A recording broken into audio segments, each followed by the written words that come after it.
4학년 친구들 안녕하세요. 오늘은 1단원 식물의 생활을 한번 같이 정리해 보도록 할 거예요. 교과서 다 준비되셨죠? 자, 교과서는 선생님이 지금 보여주는 쪽수 28쪽, 29쪽 펴주시면 되고요. 실험 관찰은 여기입니다. 14쪽, 15쪽 펴주시면 돼요.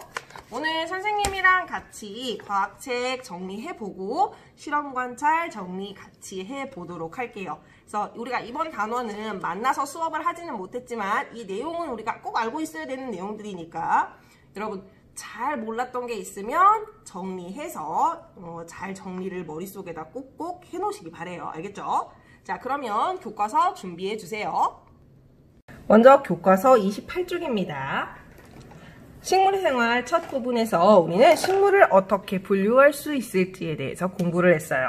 그래서 여기 보면 분류라는 말이 있는데 분류라는 거는 어떤 것을 그렇다와 아니다로 두 가지로 나누어 보는 것이라고 했죠. 사실 분류는 여러 가지 방법으로 할 수 있는데 과학 교과서에 나오는 것을 기준으로 이야기를 해주는 거예요. 분류는 꼭 두 가지로만 할 수 있는 것은 아니다. 원칙적으로는 다양하게 할 수 있는데 과학 교과서에서는 그렇다와 아니다. 두 가지로 나오는 질문을 해 주어야 되는 거예요. 그 질문은 어떤 것들이 있었냐면 첫째, 잎의 전체적인 모양이 길쭉한가?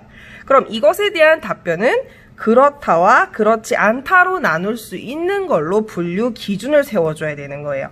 우리가 얘를 보고 분류 기준이라고 합니다. 자, 분류 기준을 세울 때 그렇다와 그렇지 않다로 나누어서 세울 수 있도록 했습니다. 그래서 이렇게 두 가지 잎 그리고 세 가지 잎 이렇게 나누어 봤죠.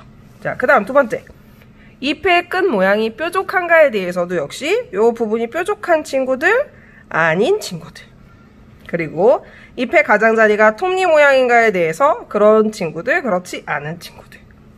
자, 여기서 우리가 중요하게 생각해 볼 부분은 밑에 나와 있듯이, 자, 우리 식물은 잎의 전체적인 모양, 끝 모양, 가장자리 모양 등 잎의 생김새에 따라 분류할 수 있더라 라는 겁니다. 그럼 분류는 왜 했냐? 자, 분류 왜 했지? 왜 했다 그랬죠? 분류를 하면 식물에 대해서 더 잘 알아볼 수 있기 때문이다 라고 이야기를 했습니다. 식물이 사실 종류가 너무너무 많잖아요. 그런데 비슷한 것들끼리 모아놓으면 아, 얘네들은 이런 친구구나, 특징이 비슷할 수도 있겠어, 이런 것들을 알아볼 수 있겠죠. 자, 오른쪽으로 넘어가 볼게요. 자, 사는 곳에 따라 식물의 특징은 어떻게 다를까요? 자, 사는 곳. 자, 사는 곳이라고 한다면 여기 보면 들이나 산, 들이나 산이라고 하는 건 우리가 흔히 땅이라고 얘기할 수 있겠죠. 자, 그 다음 강이나 연못도 있습니다. 물이라고 할 수 있겠죠. 그리고 물이 거의 없는 사막도 있습니다. 그래서 선생님이 간단하게 적어오면 얘는 땅에 사는 거, 얘는 물에 사는 거, 얘는 그냥 사막, 그냥 사막이에요. 자, 땅에 사는 들이나 산에 사는 대부분 우리 주변에 있는 식물들은 땅에 뿌리를 내립니다. 그리고 줄기와 잎이 모두 잘 구분됩니다.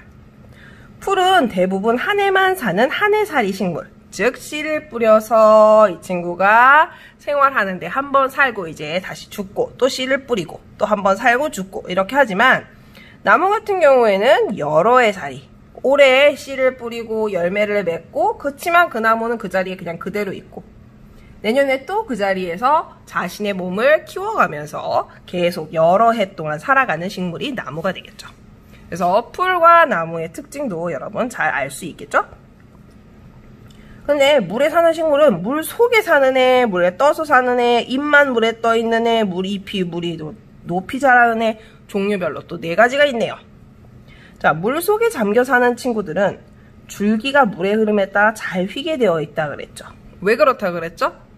물살에 이게 너무 줄기가 딱 꼿꼿하게 서 있으면 물살이 왔다 갔다 할 때마다 너무 많은 힘을 받아서 생존하기 어려우니까 생존하기 유리하게 물의 흐름에 따라 잘 휘도록 되어 있어요. 자, 그 다음 물에 떠서 사는 친구들은요, 수염처럼 생긴 뿌리가 물속으로 뻗어 있다 입니다. 자, 그 다음 잎이 물에 떠 있는 식물도 있죠. 이 친구들은 뿌리만 물속에 땅에 있고요. 줄기가 굉장히 길어서 여기서부터 여기까지가 줄기잖아요. 그죠? 줄기가 굉장히 길어서 잎과 꽃은 물 위에 떠 있더라. 그 다음 잎이 물 위로 높이 자라고 뿌리는 물속이나 물가에 땅이 있는 잎이 굉장히 길게 자라는 부들이라든지 이런 것들. 자, 그리고 사막도 볼까요? 사막. 선인장의 굵은 줄기는 물을 저장할 수 있고요. 가시 모양의 잎은 동물로부터 선인장을 보호하고. 하나 더 얘기해 줬었죠. 잎이 크면 그 잎에 있는 수분을 햇볕에 뺏기기가 쉬운데 잎이 작고 가시 모양으로 좁게 자라기 때문에 수분을 잘 가지고 있을 수 있어요. 수분이 있어야 식물이 생활할 수 있죠. 수분은 중요하니까요.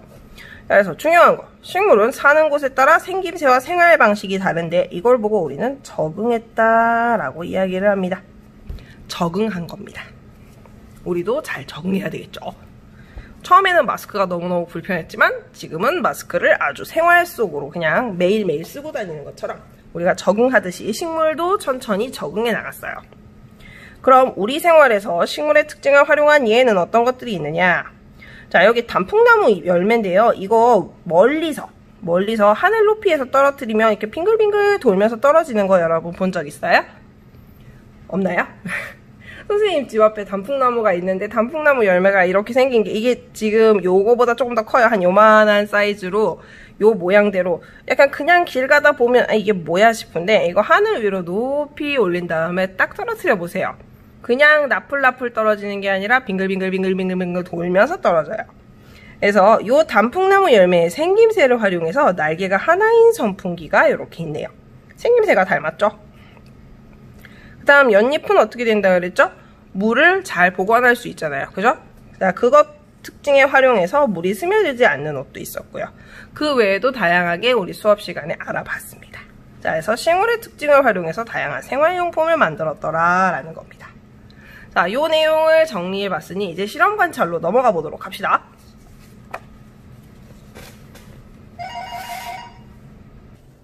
네, 미안해요. 전화가 왔어요. 네. 자, 그럼 우리 실험 관찰에 직접 여러분이 정리해보면 되는데요. 정리하는 방법은 아주 간단하죠. 아까 했던 과학책 옆에다가 펼쳐놓고, 자, 확대를 해서 볼까요? 자, 아까 했던 과학책 옆에다 펼쳐놓고 하나씩 보면서 해도 됩니다. 자, 예를 들어서 우리 잎의 생김새에 따라 식물 분류하기다. 잎의 전체적인 모양이 길쭉한가? 여기 왼쪽에 같은 내용이 있잖아요. 그죠? 그럼 붙임딱지를 활용해서 그렇다와 그렇지 않다 이렇게 분류해 주라 그랬죠. 붙임딱지는 85쪽에 있습니다. 자, 그럼 85쪽의 붙임딱지를 이용해서 많이 써야 될 것 같으니까 그냥 선생님 좀 뜯을게요. 근데 붙임딱지 하는 것보다 사실 선생님은 손으로 그리는 게 더 편하기는 해요. 그래서 나는 붙임딱지를 이용하는 것보다 손으로 그리는 게 더 공부가 된다 하는 친구는 손으로 그려봐도 되겠죠? 자, 그렇다에 해당하는 친구 이렇게 붙여주시면 되겠죠? 그렇지 않은 친구 붙여주면 되겠죠? 너도 나오고 너도 나오고 은행잎 또 나와라 이렇게. 자, 그 다음 잎의 생김새에 따라 식물 분류하기 두 칸이 비어있잖아요. 이 두 칸에 해당하는 거는 어떤 걸 써줘야 되느냐? 잎의 끝 모양이 뾰족한가 이렇게 쓰면 되겠죠?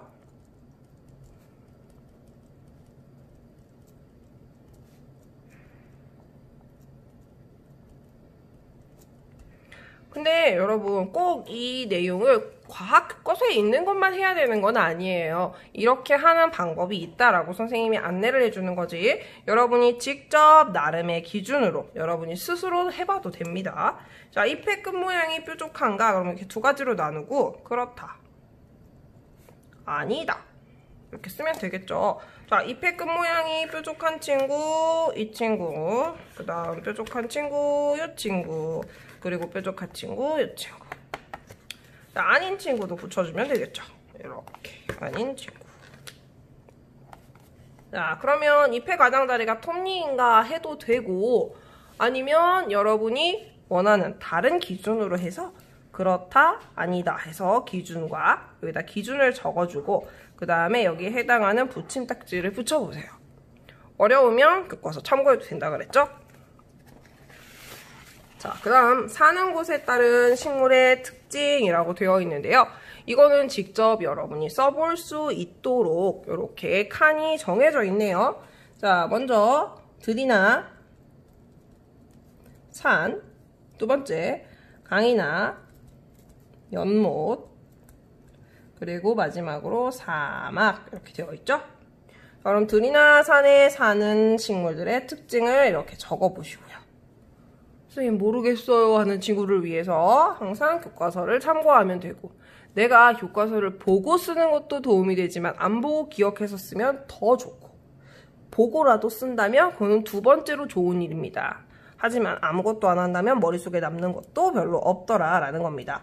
강이나 연못에 사는 친구들은 어떤 것들이 있는지 이렇게 적어보면 되겠죠. 아까 4개가 있었으니까 물속에 사는 애, 물 위에 떠있는 애, 뭐 이런 특징들을 적어줘야지 그냥 할 필요는 없을 것 같고, 사막에 사는 식물의 특징도 적어보면 될 것 같습니다.